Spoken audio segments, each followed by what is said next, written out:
আসসালামু আলাইকুম। দেশে এবং প্রবাস থেকে যারা আমার চ্যানেলে অ্যাক্টিভ আছেন তাদেরকে অসংখ্য ধন্যবাদ।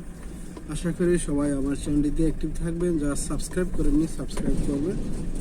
আমি একটা বিষয় শেয়ার করবো, সেটা হলো বাংলাদেশে বাবা মার কাছ থেকে যে সুখের জীবন ত্যাগ করে হাজারো শ্রমিকরা বিদেশের বাড়িতে পাড়ি জমিয়েছে, তাদের ত্যাগটা যে আসলে কতটা বড় ত্যাগ সেটা একজন প্রবাসী ছাড়া আর কেউ জিনিসটা উপলব্ধি করতে পারবে না।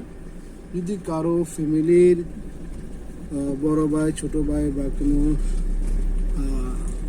ব্যক্তি যদি বিদেশ থাকে, তাহলে সম্ভব হলে যারা দেশে থাকেন চেষ্টা করবেন তার সাথে যত ভালো একটা ব্যবহার বা ভালো একটা আচরণ, এবং তার জন্য যেন ভবিষ্যতে বাংলাদেশে কিছু একটা আপনারা নিজেরা করে রাখতে পারেন, তার অর্থ দিয়েই।